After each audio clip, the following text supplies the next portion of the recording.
Genuine హోమియోపతికి స్వాగతం.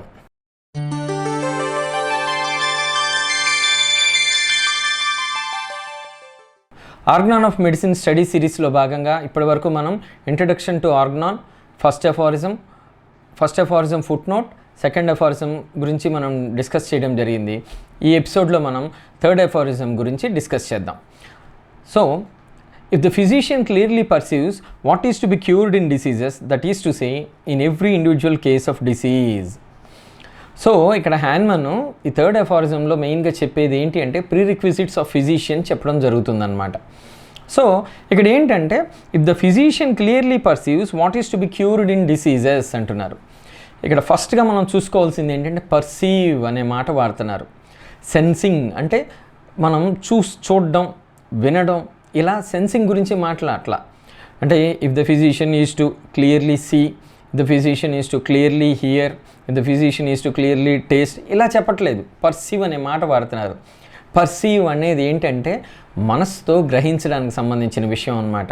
అంటే ఏదైనా సరే జస్ట్ కళ్ళతో చూడడం కాదు, మనసుతో గ్రహించడం. చెవులతో వినడం కాదు, మనసుతో గ్రహించడం. అంటే ఒక వ్యక్తి దగ్గడం జరుగుతుంది, అది కుక్కలా అరుస్తున్నట్లుగా దగ్గు వస్తుంది అనేదాన్ని బార్కింగ్ కాఫ్ అని చెప్పేసి అంటాం. అది మామూలుగా ఇయర్స్ జస్ట్ వింటాయి, దాన్ని గ్రహించడం అంటే ఆ బార్కింగ్ కాఫ్. లేదంటే ఒక గొట్టంలోంచి దగ్గు వస్తున్నట్లుగా ఉంది అంటే దాన్ని హాలో కాఫ్ అని చెప్పేసి అంటాం. ఇట్లా ఆ పర్సెప్షన్కి సంబంధించిన విషయం. అంటే కళ్ళు చూస్తాయి, చెవులు వింటాయి, ముక్కు వాసన చూస్తుంది, ఇదంతా జరుగుతుంటుంది. కానీ దాని వెనకాల బ్యాక్గ్రౌండ్ని గ్రహించడాన్నే మనం పర్సెప్షన్ అని చెప్పి అంటాం. టేక్ ఫర్ ఎగ్జాంపుల్, ఇప్పుడు స్టూప్ షోల్డర్డ్ ఒక వ్యక్తికి గూళ్ళు జారున్నాయి, ఇలా గూళ్ళు జారున్నాయి. సో స్టూప్ షోల్డర్డ్ అని చెప్తాం. సో కళ్ళు దాన్ని చూస్తాయి, కానీ మనసు దాని వెనకాల బ్యాక్గ్రౌండ్ ఏంటి అనేది గ్రహిస్తుంది అనమాట. ఈ స్టూప్ షోల్డర్డ్ నేచర్ ఉంది అంటే ఖచ్చితంగా మనం చూసుకోవాల్సింది ఏంటి అంటే అక్కడ ట్యూబర్క్యులర్ టెండెన్సీస్ ఉన్నాయి అనేది మనకు అర్థమవుతుంది అనమాట. అంటే ఫ్యామిలీ హిస్టరీలో ఎవరికైతే టీబీ ఉంటుందో వాళ్ళు మాత్రమే ఈ విధంగా స్టూప్ షోల్డర్డ్గా ఉండడం అనేది జరుగుతుంది. ఆ స్టూప్ షోల్డర్డ్గా ఉన్నారు అంటే అక్కడ లంగ్ ప్రాపర్ స్పేస్ ఉండనట్లు అనమాట. ఎందుకంటే బ్రాడ్ షోల్డర్డ్గా ఉన్నప్పుడు లోపల చెస్ట్లో కూడా కెపాసిటీ బాగా ఉంటుంది. స్పేస్ ఎప్పుడైతే ఎక్కువ ఉంటుందో చెస్ట్లో లంగ్స్ కూడా వెడల్పుగా పెద్దవిగా ఉంటాయి, అక్కడ ఆక్సిజనేషన్ కెపాసిటీ కూడా బాగా ఉంటుంది. సో ఆటోమేటిక్గా బాగా ఆక్సిజనేషన్ జరిగింది అంటే బాగా ఎనర్జీ ప్రొడక్షన్ చక్కగా జరుగుతుంది అనేది మనం అర్థం చేసుకోవాలి. ఎప్పుడైతే అలా లేకుండా లంగ్స్ నేరోగా ఉంటాయో ఖచ్చితంగా అక్కడ ఆక్సిజనేషన్ అనేది ప్రాపర్గా జరగదు, వీళ్ళు తొందరగా అలిసిపోవడం అనేది కూడా చూస్తూ ఉంటాం. దీన్ని మనం స్క్రఫులస్ నేచర్ అని చెప్పేసి అంటాం. ఇనిబిలిటీ టు సస్టైన్ ఎగ్జర్షన్ అని, ఏ విధమైన శ్రమని తట్టుకోలేని తత్వం వీళ్ళల్లో చూస్తూ ఉంటాం అన్నమాట. సో ఇదంతా కూడా స్టూప్ షోల్డర్డ్ అనే ఒక ఫీచర్ని చూడడం ద్వారా మన కళ్ళ ద్వారా మనం గ్రహించేదన్నమాట. అంటే కళ్ళు చూస్తాయి, మనసుతో మనం గ్రహించేది ఏంటి అంటే ఇంత గ్రహిస్తాం అన్నమాట.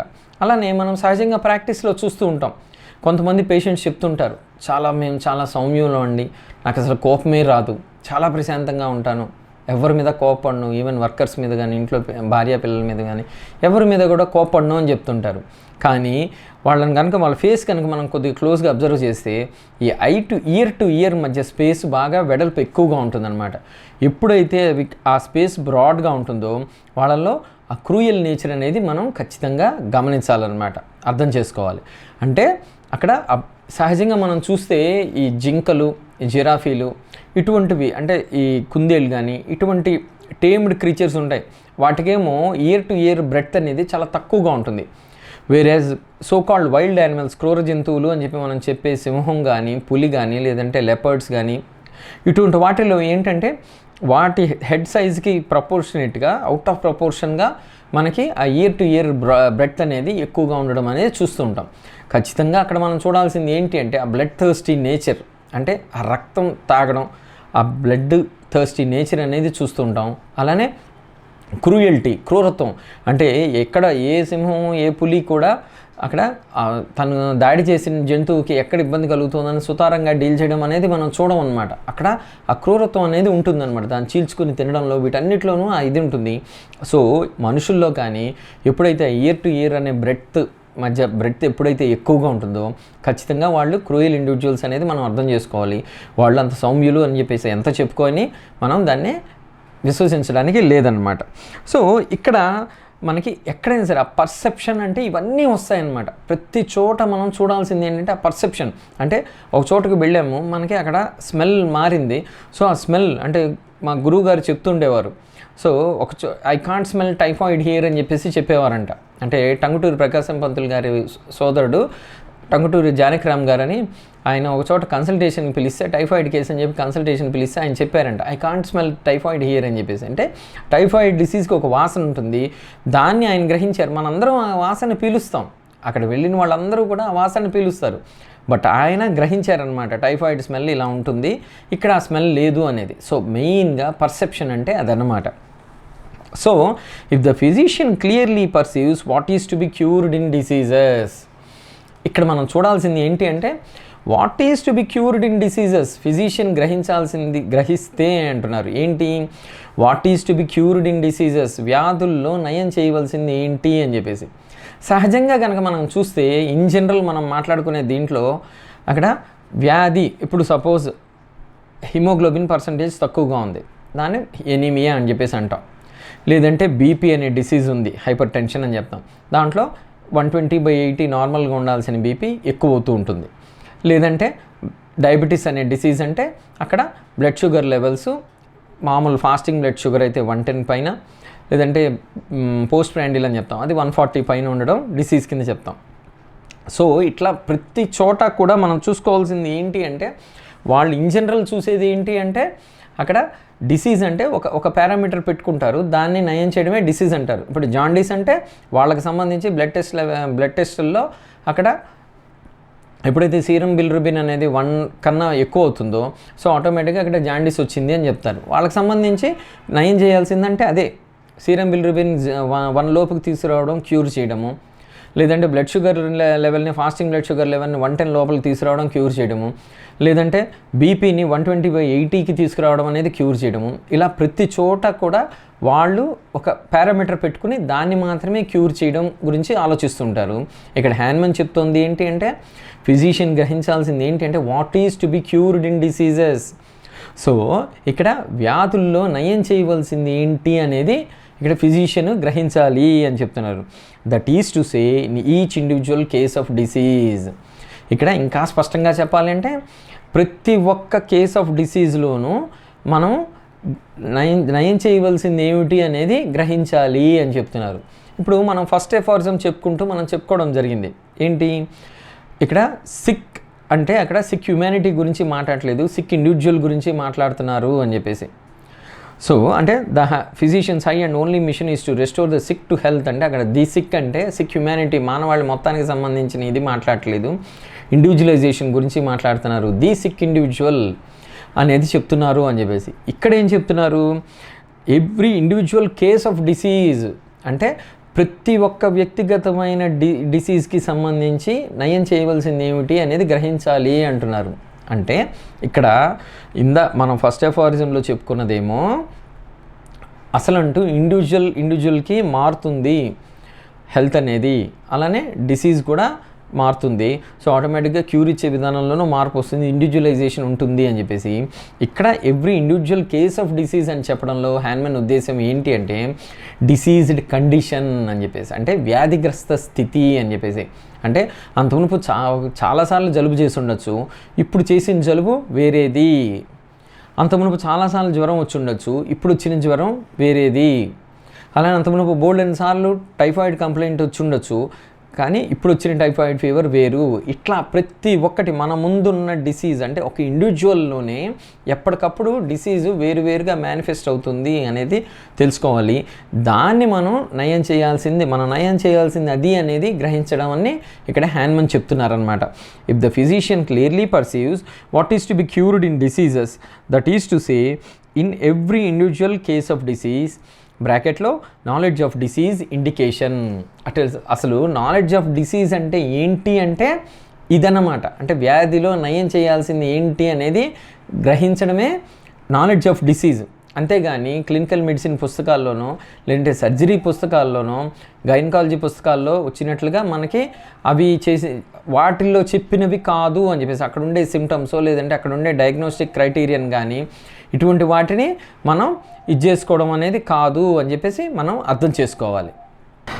అలానే if he clearly perceives what is curative in medicines, that is to say in each individual medicine knowledge of medicinal powers. ఇక్కడ హ్యాన్మెన్ చెప్పేది ఏమిటి? If he clearly perceives what is curative in medicines, ఇక్కడ మెడిసిన్స్లో నయం చేసేది ఏంటి అనేది తెలుసుకోవాలి అంటున్నారు.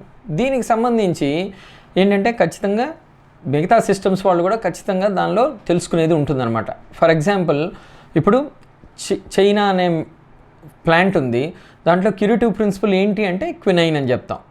అలానే బెల్డోనా అనే ప్లాంట్ ఉంది, దానిలో క్యూరేటివ్ ప్రిన్సిపల్ ఏంటి అంటే మనకి స్ట్రిక్నిన్ అని చెప్తాం. ఇట్లా ప్రతి దాంట్లో అంటే మెడిసిన్లో నయం చేసేది ఏంటి అనేది వాళ్ళు యాక్టివ్ ప్రిన్సిపల్ అని చెప్పేసి చెప్తుంటారు.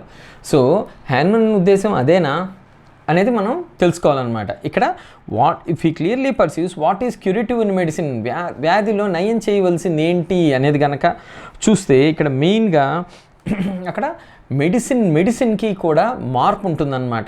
అంటే ఇక్కడ మనం కొద్ది క్లోజ్గా గమనిస్తే ఇక్కడ హ్యాన్మెన్ లిటరేచర్ని every individual case of disease అన్నారు ఇందాకనేమో, ఇక్కడేమో ఈచ్ ఇండివిజువల్ మెడిసిన్ అని చెప్పేసి అంటున్నారు. అంటే అక్కడేమో అంటే వాడితే ఇక్కడ కూడా ఎవ్రీ ఇండివిజువల్ మెడిసిన్ అని చెప్పి వాడచ్చు, లేదంటే అక్కడ కూడా ఈచ్ ఇండివిజువల్ కేస్ అని చెప్పేసి మాట్లాడవచ్చు. కానీ హ్యాన్మెన్ ఒక చోట ఏమో ఎవ్రీ అనే మాట వాడుతున్నారు, ఇంకో చోట ఈచ్ అనే పదం వాడుతున్నారు. ఇక్కడ ఏంటి తేడా అంటే ఎవ్రీ అనే దాంట్లో రెండు కూడా ఇండివిజువలైజేషన్ని మాట్లాడేది, కానీ ఎవ్రీ అనే దాంట్లో ఎంతో కొంత కలెక్టివ్ నేచర్ ఉంటుందన్నమాట. అది కలెక్టివ్ నౌన్ కింద చెప్తాం. వేరేజ్ ఈచ్ అనేది ఏంటంటే 2 లేక 3 లేదంటే 4కి సంబంధించిన విషయం, ఎక్కువ నెంబర్ ఉండదన్నమాట. ఇక్కడ ఏంటి డిఫరెన్స్ అంటే ఇక్కడ కొన్ని కోట్ల మంది మనుషులు ఉన్నారనమాట. ఈ రోజున ప్రపంచ జనాభా 600 కోట్ల పైన జనాభా. దీనికి ముందు కొన్ని 100 కోట్ల మంది పుట్టడం గిట్టడం జరిగింది. నెక్స్ట్ ఇంకొన్ని 100 కోట్ల మంది 1000 కోట్ల మంది పుట్టడం గిట్టడం జరుగుతుంది. సో ఇన్ని కోట్ల మంది 100,000 కోట్ల మీద ఖచ్చితంగా కొన్ని కామన్ ఇవి ఖచ్చితంగా ఉంటాయన్నమాట. ఏంటి అంటే ఫర్ ఎగ్జాంపుల్ ఇప్పుడు జాయింట్ పెయిన్స్ వచ్చిన వాళ్ళు ఉంటారు, ఖచ్చితంగా వాళ్ళకి ఫ్యూచర్లో వాళ్ళకి హార్ట్ డిసీజెస్ వచ్చే ఛాన్స్ ఉంది అని చెప్పేసి అది కలెక్టివ్గా మనం చేసే అబ్జర్వేషన్ అనమాట. లేదంటే పక్క తడిపే అలవాటు ఉంది, ఖచ్చితంగా వీళ్ళకి ఫ్యూచర్లో డయాబెటీస్ వచ్చే అవకాశం ఉంది అనేది ఇది కలెక్టివ్గా కొంతమంది మీద చేసేది. బట్ దాంట్లో మళ్ళీ కొన్ని సందర్భాల్లో మనం చూస్తూ ఉంటాం, అంటే డయాబెటీస్లో భాగంగా ఎక్కువ యూరిన్ పాస్ చేయకపోవడం అనేది చూస్తూ ఉంటాం. అలానే జాయింట్ పెయిన్స్ కేసులు, డైరెక్ట్గా బీపీకి వెళ్ళిపోయే కేసులు, అలానే పెరాలసిస్కి వెళ్ళిపోయే కేసులు కొన్ని చూస్తూ ఉంటాం. ఇది ఎక్సెప్షన్స్ ఖచ్చితంగా ఉంటాయి, అక్కడే ఇండివిజువలైజేషన్ యొక్క నెసెసిటీ. కానీ ఇక్కడ ఎంతో కొంత కలెక్టివ్గా అంటే అన్ని కోట్ల మంది మీద ఖచ్చితంగా కలెక్టివ్ ఇది ఇన్ఫర్మేషన్ కొంత ఉంటుంది, కలెక్టివ్ డేటా కొంత ఉంటుంది. వేరేజ్ మెడిసిన్స్ దగ్గరికి వచ్చేసరికి మాత్రం అంటే ఏ 2 మెడిసిన్స్ ఖచ్చితంగా ఒకేలాగా మాత్రం ఉండవు అన్నమాట. అంటే make it A hard and fast rule, A medicines కూడా ఒకేలాగా ఉండడం అనేది ఉండదు. ఈవెన్ ఇన్ కాంబినేషన్స్ మనకి అది ఉండదన్నమాట. టేక్ ఫర్ ఎగ్జాంపుల్, ఇప్పుడు క్యాల్కేరియా సల్ఫ్, హెపార్ సల్ఫ్ అనే 2 డ్రగ్స్ ఉన్నాయి. రెండిట్లోనూ కాల్షియము సల్ఫర్ ఉంటుంది. అంటే క్యాల్కేరియా సల్ఫ్ వచ్చేసి కాల్షియం సల్ఫేట్, హెపార్ సల్ఫ్ వచ్చేసి కాల్షియం సల్ఫైడ్. అంటే రెండిట్లోనూ కాల్షియం ఉంది, సల్ఫర్ ఉంది. కానీ వాటి యొక్క క్యూరేటివ్ సిమ్టమ్స్లో మాత్రం ఖచ్చితంగా చాలా భేదం ఉంటుంది. ముఖ్యంగా యాప్సిస్లు ఇలాంటివి వచ్చినప్పుడు, బాయిల్స్ కానీ ఇలాంటి సందర్భాల్లో ఏం జరుగుతుంది అంటే హెపార్ సల్ఫ్ వచ్చేసి ఎయిదర్ అక్కడ ఉండే పస్ని రీఅబ్జార్బ్ చేసుకోవడానికి ఉపయోగపడుతుంది, లేదు కొన్ని సందర్భాల్లో ఎక్కువ అయ్యేటట్లుగా చేసి అంటే పస్ని ప్రమోట్ చేసి సపరేషన్ యాక్టివిటీని ప్రమోట్ చేసి అది బర్స్ట్ ఓపెన్ అయ్యేటట్లుగా చేయడానికి ఉపయోగపడుతుంది. వేరేజ్ క్యాల్కేరియా సల్ఫ్ వచ్చేసి ఏదో రకంగా ఓపెన్ అయిన యాప్సెస్ కానీ లేదంటే ఎరప్షన్ కానీ, అంటే అది ఇన్సిషన్ ద్వారా ఓపెన్ చేయొచ్చు, లేదంటే దానంతటా అదే ఓపెన్ అవ్వచ్చు. ఆ తర్వాత జరిగే హీలింగ్ ప్రాసెస్లో యూజ్ అయ్యేది క్యాల్కేరియా సల్ఫ్ అనమాట. ఇక్కడ చూడ్డానికేమో 2 కూడా కాల్షియం అండ్ సల్ఫర్ కాంబినేషన్లో ఉండే డ్రగ్సే, కానీ వాటి యొక్క క్యూరేటివ్ ప్రిన్సిపల్లో మాత్రం మార్పు వచ్చేసింది అనమాట. అంటే బేసిస్ ఆఫ్ క్యూరేటివ్ పవర్స్లో మాత్రం ఖచ్చితంగా మార్పు వచ్చేసింది. అలానే అయోడియం, క్యాలిఅయోడ్ అనే డ్రగ్స్ ఉన్నాయి. ఇక్కడ అయోడియం అనే డ్రగ్లో ఏంటంటే యాంగ్జైటీ ఉంటుంది. ఆ యాంగ్జైటీ మోషన్ ఎమ్యులరేషన్ ఉంటుందన్నమాట. అంటే యాంగ్జైటీ, వాళ్ళు అయోడియం పేషెంట్స్ బాగా యాంగ్షియస్గా ఆందోళనతో ఉంటారు. వాళ్ళు కదలకుండా కూర్చుంటే వాళ్ళకి ఇంకా ఆందోళన పెరిగిపోతూ ఉంటుందన్నమాట. ఎంత కదలకుండా ఉంటే అంతకంతకే ఆందోళన పెరిగిపోతూ ఉంటుంది. అక్కడ ఖచ్చితంగా వాళ్ళు కదులుతూనే ఉండాలి. అయితే ఈ కదిలే ప్రాసెస్లో వాళ్ళు తీవ్రమైన ఎగ్జాస్షన్కి గురవడం జరుగుతుందన్నమాట. అంటే ఫెటిగ్ వచ్చేస్తుంది, అల్సర్కి గురవుతారు. వేరేస్ క్యాలీ అయోడ్లో కూడా సేమ్ సిమ్టమ్ క్యారీ ఫార్వర్డ్ అవుతుంది అయోడియం నుంచి. కానీ క్యాలీ అయోడ్లో మాత్రం ఈ స్ట్రెయిన్ అయిపోవడము, ఫెటిక్కి గురవడం అనేది మాత్రం ఉండదన్నమాట. So this applies to each and every drug అనమాట. అంటే ఇప్పుడు చైనా ఆర్స్, చైనా సల్ఫ్ అనే డ్రగ్స్ ఉన్నాయి. ఈ ఆర్సనిక్ స్వతహాగా మనకి చిల్లీ రెమెడీ కింద చెప్తాము. వేరేస్ చైనాతో కాంబినేషన్కి వచ్చేసరికి ఆ చిల్లీ నేచర్ వదిలేసి వామ్ నేచర్కి మారుతుందన్నమాట. అంటే ఫీవర్ టైంలో వాళ్ళు దుప్పట్లు తీసేయాలని కోరుకుంటారు చైనా ఆర్స్ ఇండివిజువల్స్. వేరే చైనా సల్ఫ్ డ్రగ్లో ఏం జరుగుతుంది అంటే అక్కడ సల్ఫర్ వచ్చేసి వామ్ డ్రగ్ కింద చెప్తాము ప్రిడామినెంట్గా. కానీ చైనా సల్ఫ్ కాంబినేషన్కి వచ్చేసరికి అది చిల్లీగా మారుతుందన్నమాట. అంటే జ్వరం టైంలో వాళ్ళు దుప్పట్లు కప్పు ఉండాలి అని చెప్పేసి కోరుకుంటూ ఉంటారు. సో ఈ విధంగా మనకి డ్రగ్స్ దగ్గరికి వచ్చేసరికి అక్కడ కామన్ అనేది బాగా తగ్గిపోతుంది అనమాట. ప్రపంచంలో ఆబ్వియస్గా ప్రతిదానికి కూడా కంపేర్ అండ్ కాంట్రాస్ట్ అనేది ఖచ్చితంగా ఉంటుంది. ఎంతో కొంత పోలిక ఉంటేనే దానికి సంబంధించిన డిఫరెన్షియేషన్ గురించి ఆలోచిస్తాం. అది అన్నిటికీ ఉండేది. కానీ డ్రగ్స్ దగ్గర ఇండివిజువలైజేషన్ అనేది స్కోప్ ఎక్కువగా ఉంటుందన్నమాట. అంటే అది ఏ రెండు డ్రగ్స్ అంటే జీనస్ దాకా ఒకటే ఉండొచ్చు కాక స్పీషీస్ మార్పులో మనకి తేడా వచ్చేస్తుంది. అంటే ఫర్ ఎగ్జాంపుల్ ఇప్పుడు యాక్టియా రెసిమోజా అనే డ్రగ్ ఉంది, యాక్టియా స్పికేటా అనే డ్రగ్ ఉంది. ఇక్కడ యాక్టియా రెసిమోజా మెయిన్గా ఫిమేల్స్కి ఇండికేట్ అవుతుంది, ఎక్కువగా లార్జర్ జాయింట్స్ ఎఫెక్ట్ అవ్వడం అనేది జరుగుతుంటుంది అనమాట.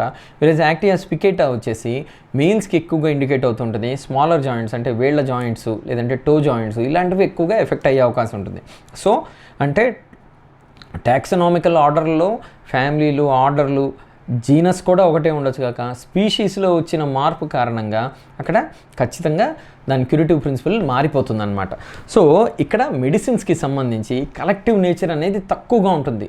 So we can't prescribe our drugs based on that collective symptoms అనమాట. అంటే క్యాలీ గ్రూప్ కాబట్టి నేను క్యాలీ కార్బ్ బదులు క్యాలీ సల్ఫ్ ఇస్తాను, లేదంటే క్యాలీ గ్రూప్ సిమ్టమ్స్ బాగా ఉన్నాయి కాబట్టి క్యాలీ ఆర్స్ ఇస్తాను, ఇలా కుదరదన్నమాట. ఎక్కడికక్కడ మనం ఇండివిజువలైజేషన్ చేసుకోవాల్సిన అవసరం ఎంతైనా ఉంటుంది.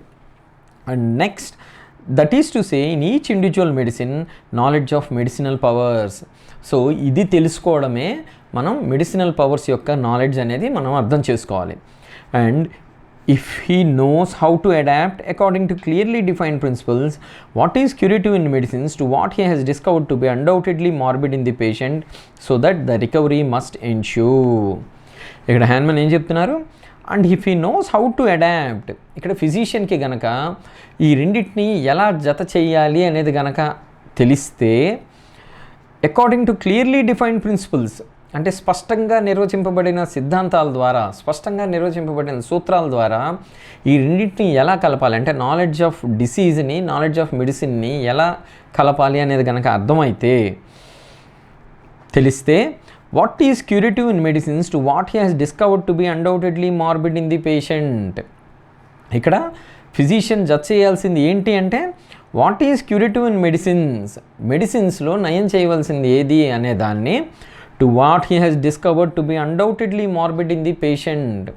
ఇక్కడ ఫిజిషియను డిస్కవర్ చేస్తారంట దేన్ని, undoubtedly morbid in the patient. ఇక్కడ కనుక చూస్తే అంటే హ్యాన్మన్ ఆర్గనాన్ ఎంత సునిశ్చితంగా చదవాలి అంటే మనకి ఇట్లాంటి చోట్ల మనకు బాగా అర్థమవుతుందన్నమాట. మార్బిడిటీ అనగానే పర్టైనింగ్ టు డిసీజ్ అంటే వ్యాధికి సంబంధించిన అనేది మనం అర్థం చేసుకోవాలి. ఇక్కడ హ్యాన్మన్ చెప్పేది ఏంటి అంటే పేషెంట్లో వ్యాధి ఏంటి అనేది తెలుసుకోవడం ఏంటి అనేది ఇన్ జనరల్ చెప్తారు. కానీ ఇక్కడ మనకి చెప్తోంది ఏంటి అంటే undoubtedly morbid in the patient అంటున్నారు. అంటే ఒక రోగిలో ఇప్పుడున్న వ్యాధి ఏదైతే ఉందో అది నిస్సందేహంగా వ్యాధిగ్రస్తమైందే అనేది మనం తెలుసుకోవడం ముఖ్యం అని చెప్తున్నారు. దాన్ని డిస్కవర్ చేయడం ఫిజిషియన్ చేయాల్సిన పని అని చెప్తున్నారు. అంటే ఏంటి ఇక్కడ వ్యాధి అంటే ఏంటి, నిస్సందేహంగా వ్యాధిగ్రస్తం అంటే ఏంటి అంటే అక్కడ మనం చూసుకోవాల్సింది ఏంటంటే నెక్స్ట్ ఫర్దర్ ఎఫారిజమ్స్లో మనకు వైటల్ ఫోర్స్ కాన్సెప్ట్ వస్తుంది. దానిలో భాగంగా అంటే వైటల్ ఫోర్స్ డిరేంజ్ అవ్వడం మూలంగా వచ్చే సిమ్టమ్స్ కొన్ని అయితే మెకానికల్గా వచ్చే సిమ్టమ్స్ కొన్ని ఉంటాయి. ఉదాహరణకి ఇప్పుడు ఒక పేషెంట్ ఆనెలతో వచ్చారు, వాళ్ళు నిలబడినప్పుడు నడిచినప్పుడు నాకు ఆనల్ కంప్లైంట్ ఎక్కువగా ఉంది అని చెప్పేసి అన్నారు. సో దాన్ని మనం డిసీజ్డ్ సిమ్టమ్ కింద తీసుకోవడానికి లేదు. ఎందుకు అంటే ఆటోమేటిక్గా ప్రెషర్ ఎప్పుడైతే పడుతుందో అక్కడ కంప్లైంట్ నొప్పి ఎక్కువగా ఉండడం అనేది చూస్తుంటాం. అలా కాకుండా ప్రెషర్ పడనప్పుడు అంటే పడుకున్నప్పుడో కాళ్ళు చాపుకున్నప్పుడో అక్కడ ఆనెలు నొప్పి వస్తుంది, గుచ్చుతున్నట్లుంది, లేదంటే మంటగా ఉంది, లేదంటే పచ్చిగా పుండుంది అని చెప్పి పేషెంట్ చెప్తే అప్పుడు దాన్ని నిస్సందేహంగా వ్యాధిగ్రస్తమైన లక్షణం అనేది మనం తెలుసుకోవాలి. అంటే అది వైటల్ ఫోర్స్ యొక్క డిరేంజ్మెంట్ మూలంగా వచ్చింది అనేది మనకి అర్థమవుతుందన్నమాట. సో ఇట్లానే నోటిపోతులు అనే కంప్లైంట్ ఉంది. ఆటోమేటిక్గా అక్కడ నాలుక పళ్ళకి తగులుతున్న కారణంగానో, లేదంటే మనం ఫుడ్ తీసుకున్నప్పుడు అది టచ్ అవ్వడం మూలంగానో, లేదంటే కారంగా ఉన్న ఫుడ్ తీసుకోవడం మూలంగా అది టచ్ అయినప్పుడు అక్కడ మంట రావడం అనేది సహజ లక్షణం. అది వైటల్ ఫోర్స్ డిరేంజ్మెంట్కి దానికి సంబంధం లేదు. అలా కాకుండా ఇవేవీ లేకుండా కూడా నోటిపోతలు మంటగా ఉన్నాయి, లేదంటే గుచ్చుతున్నట్లున్నాయి, లేదంటే పచ్చిగా పుండున్నట్లున్నాయి, దాన్ని మనం నిస్సందేహంగా వ్యాధిగ్రస్తమైన లక్షణం అని చెప్పి తీసుకుంటాం అన్నమాట. సో ప్రతి ఒక్క చోట మనం చూసుకోవాల్సింది ఏంటి అంటే అక్కడ ఖచ్చితంగా వైటల్ ఫోర్స్ యొక్క డిరేంజ్మెంట్ మూలంగా వచ్చిన సిమ్టమ్ అవునా కాదా అనేది చూసుకోవాలి. ప్రతి సిమ్టంలోనూ మనం ఇది చూసుకోవాలన్నమాట. ఫర్ ఎగ్జాంపుల్ ఇప్పుడు డ్రైనెస్ ఆఫ్ వెజైనా అనే సిమ్టమ్ ఉంది. ఆ డ్రైనెస్ ఆఫ్ వెజైనా సిమ్టమ్ ఉన్నప్పుడు ఆటోమేటిక్గా కాయిషన్ జరిగితే బర్నింగ్ అనేది న్యాచురల్ సిమ్టమ్ అది. అలా కాకుండా డ్రైనెస్ ఆఫ్ వెజైనా మాయిస్ట్గా ఉండి కూడా అక్కడ బర్నింగ్ ఇన్ వెజైనా కనుక ఉంటే డ్యూరింగ్ కాయిషన్, దాన్ని మనం డిసీజ్డ్ సిమ్టమ్ కింద కన్సిడర్ చేస్తాం అన్నమాట. సో ఇక్కడ మనం చూసుకోవాల్సింది ఏంటి అంటే ప్రతి చోట కూడా వైటల్ ఫోర్స్ యొక్క డిరేంజ్మెంట్ మూలంగా వచ్చిందా, మెకానికల్ ఫ్యాక్టర్స్ మూలంగా వచ్చిందా అనేది తెలుసుకోవాలి. అంటే ఇప్పుడు డయేరియా టైంలో పేగుల కదలిక యాక్టివ్గా ఉన్నప్పుడు, అంటే ఇప్పుడు ఫామ్ అయిన స్టూల్ అప్పుడు బయటకు వెళ్ళిపోతున్నప్పుడు కూడా అక్కడ ఫ్లాటస్ అఫెన్సివ్గా ఉంది, దుర్వాసనతో వస్తుంది అంటే అదే వైటల్ ఫోర్స్ యొక్క డిరేంజ్మెంట్ మూలంగా వచ్చే కంప్లైంట్. వెరాజ్ అలా కాకుండా కాన్స్టిపేటెడ్ ఇండివిజువల్ మోషన్ ఫ్రీగా అవ్వటం లేదు, మోషన్ రెక్టంలో నిల్వ ఉండిపోయింది, ఇంటెస్టైన్స్లో నిల్వ ఉండిపోయింది, అలాంటి టైంలో దాని మీద నుంచి పాస్ అయిన గ్యాస్ ఖచ్చితంగా అక్కడ దుర్వాసనతో ఉంటుంది. అది కామన్ సిమ్టమ్ కింద తీసుకోవాలి. అక్కడ వైటల్ ఫోర్స్ డిరేంజ్మెంట్ ఏమీ లేదు అనేది మనం తెలుసుకోవాలి. సో ఇక్కడ హ్యాన్మన్ చెప్తుంది ఏంటంటే to what he has discovered to be undoubtedly morbid in the patient. ఇక్కడ డిస్కవర్ అని చెప్పి ఒక పదం వాడుతున్నాడు హ్యాన్మన్. అంటే ఖచ్చితంగా డిస్కవరీకి ఇన్వెన్షన్కి తేడా ఏంటి అంటే అస్సలు అంతవరకు లేని దాన్ని కనిపెట్టడాన్ని ఇన్వెన్షన్ అంటాం. వేరేజ్ ఆల్రెడీ అక్కడ ఉన్నదాన్ని గ్రహించడాన్ని డిస్కవరీ అంటాం. అంటే Vasco da Gama discovered India, Columbus discovered America అంటాం. ఎందుకంటే అమెరికా కొలంబస్ కనిపెట్టడానికి ముందు నుంచి ఉంది, దాన్ని అక్కడ కొలంబస్ కనిపెట్టడం జరిగింది. సో డిస్కవరీ జరిగింది. వేరేజ్ గెలీలియో ఇన్వెంటెడ్ టెలిఫోన్, అంటే అంతవరకు టెలిఫోన్ అనే పరికరం లేదు, గెలీలియో దాన్ని కనిపెట్టడం జరిగింది, దాన్ని ఇన్వెన్షన్ అంటాం. సో ఇక్కడ హ్యాన్మన్ చెప్పకనే చెప్పేది ఏంటి అంటే ఇక్కడ డిస్కవరీ అనే పదం వాడడంలో ఆల్రెడీ ఎగ్జిస్టింగ్గా ఉన్నదాన్ని ఫిజిషియన్ గ్రహించడం ముఖ్యము అని చెప్తున్నారు. అంటే to what he has discovered to be undoubtedly morbid in the patient. So, according to clearly defined principles, what is curative in medicines to what he has discovered to be undoubtedly morbid in the patient, so that the recovery must ensue.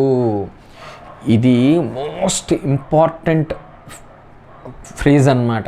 ఈ ఎఫారిజం మొత్తానికి అంటే హోమియోపతిలో ప్రాక్టీస్కి సంబంధించి చాలా important అన్నమాట. ఎందుకు అంటే ఇక్కడ ఈ నాలెడ్జ్ ఆఫ్ డిసీజ్ కరెక్ట్గా గెయిన్ చేసి, నాలెడ్జ్ ఆఫ్ మెడిసిన్ కరెక్ట్గా గెయిన్ చేసి ఆ రెండింటిని ఎలా మ్యాచ్ చేయడం అనేది కరెక్ట్గా మ్యాచ్ చేయడం అనేది తెలిస్తే ఖచ్చితంగా అక్కడ ఎంతో కొంత మార్పు స్టార్ట్ అయి తీరాలి అని చెప్తున్నారు. So that the recovery must ensure అని చెప్తున్నారు.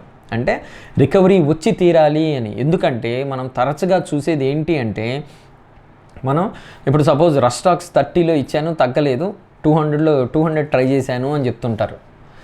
ఏంటి రస్టాక్స్ 30లో అక్కడ ఎంతో కొంత రిజల్ట్ రాంది 200తో ఎలా రిజల్ట్ వస్తుంది అంటే mere increase of potency does not make the drug similar.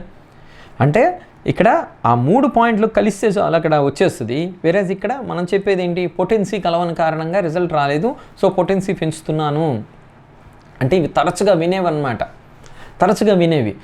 అలానే కొన్ని సందర్భాల్లో చెప్తుంటారు అక్కడ మెడిసిన్ డోస్ కరెక్ట్గా ఇచ్చినట్లేను, అందుకని చెప్పేసి సరిపడా మార్పు రాలేదు, అసలే మార్పు రాలేదు అని చెప్తూ ఉంటారు.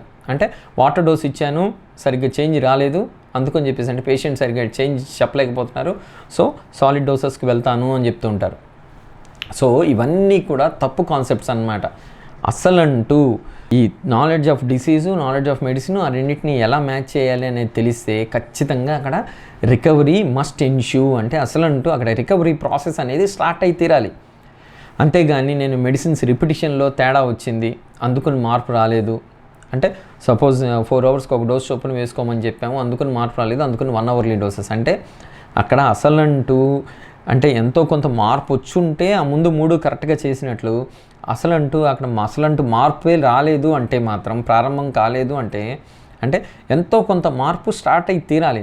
అది మొదలవ్వలేదు అంటే ఖచ్చితంగా ఆ మూడిట్లో ఎక్కడో తేడా జరిగినట్లు. అంటే డిసీజ్ నాలెడ్జ్ గెయిన్ చేయడంలోనో, అంటే కేసు తీసుకోవడంలో ఎక్కడో తేడా జరిగి ఉండొచ్చు, లేదంటే నాలెడ్జ్ ఆఫ్ మెడిసిన్లో తేడా ఉండొచ్చు, లేదు దానికి సంబంధించిన మ్యాచింగ్, అంటే బ్రెయినియా ఇవ్వాల్సిన చోట మనం ఫైటోలక్కా ఇవ్వడమో, లేదంటే ఫైటోలక్కా ఇవ్వాల్సిన చోట రస్టాక్స్ ఇవ్వడమో, ఇట్లా ఎక్కడో తేడా జరిగింది.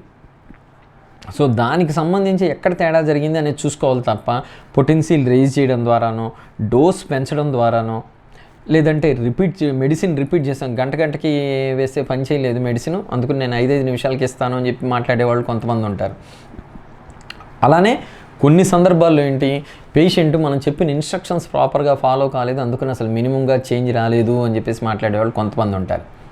అంటే ఈదర్ ఇక్కడ మన పర్సెప్షన్లో తేడా ఉండాలి, అంటే వచ్చిన మార్పుని గ్రహించడంలో తేడా ఉండాలి, అది కూడా ఫిజిషియన్ పరంగా లోపమే, లేదంటే ఖచ్చితంగా మనకి ముందు చెప్పుకున్న 3 పాయింట్స్లో ఎక్కడో తేడా జరిగి ఉండాలి అనేది మనం తెలుసుకోవాలి. అంటే కేవలం పొటెన్సీ తేడాగా సెలెక్ట్ చేసాము అందుకని రాలేదు, లేదంటే డోస్ సరిపడా ఇవ్వలేదు అందుకని రాలేదు, లేదంటే రిపిటిషన్ సరిగ్గా చేయలేదు అందుకని మార్పు స్టార్ట్ కాలేదు, లేదంటే ఏవో డైట్ పరంగానో లేదంటే రెజిమెన్ పరంగానో అబ్స్టకల్స్ ఉన్నాయి దాని మూలంగా రాలేదు అని చెప్పేసి మనం అనుకోకూడదు అనమాట. ఆ ముందు 3 పాయింట్లు ఖచ్చితంగా కరెక్ట్గా కనుక జరుగుంటే అక్కడ ఖచ్చితంగా మార్పు అనేది మొదలవ్వాలి అని చెప్పేసి మనం తెలుసుకోవాలి.